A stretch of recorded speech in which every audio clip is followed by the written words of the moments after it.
اب اس کے بعد جو سب سے اہم دعا ہے، دیکھیں آٹا پانی یہ وہ رزق جسے ہم کہتے ہیں، یہ رزق تو اللہ کافروں کو بھی دیتا ہے، جو بتوں سے مانگتے ہیں ان کو بھی دیتا ہے، جو شیطانوں سے مانگتے ہیں ان کو بھی دیتا ہے.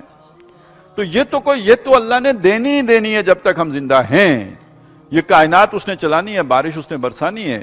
ٹھیک ہے مانگنا بھی چاہیے، وہ اگر اس وقت اللہ کی حکمت میں نہیں ہوگا کچھ اور دے دے گا، لیکن اصل جو مانگنے کی شے ہے وہ ہدایت ہے، جس کا کہ آگے ذکر آیا اہدنا الصراط المستقیم، اے اللہ ہمیں سیدھی راہ دکھا.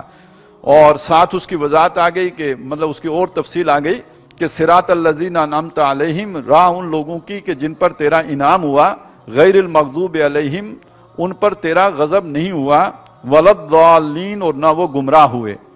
یعنی یہ ایک ہی شخصیت، یعنی ایک ہی قسم کے لوگ ہیں. حضرت ابوبکر چلیں آپ مراد لے لیں تو وہ ان پر اللہ کا انعام ہے، وہ گمراہ نہیں ہوئے، ان پر اللہ کا غضب نہیں ہوا. آپ انبیاء مراد لے لیں، جن جو ہدایت پر ہیں، جن پر اللہ نے انعام کیا ہے، اللہ کا ان پر غضب نہیں ہوا ہے اور وہ گمراہ نہیں ہوئے ہیں. یہ معنی ہے اس کا.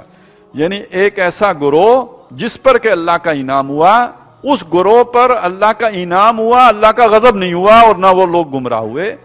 ان لوگوں کے رستے پر ہمیں چلنے کی توفیق عطا فرما.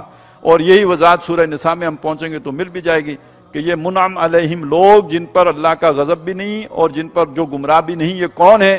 یہ نبیین ہیں، صدیقین ہیں، شہداء ہیں، صالحین ہیں.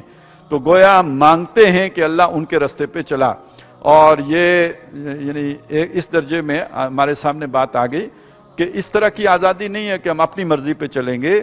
جو منعم علیہم لوگ رستہ جو چل کے آگے گئے ہیں، انہی کے نقشے پا پر چلیں گے، انہی کی پیروی کریں گے، ان کے پیچھے چلا، ان کی پیروی کرنے کی توفیق عطا فرما.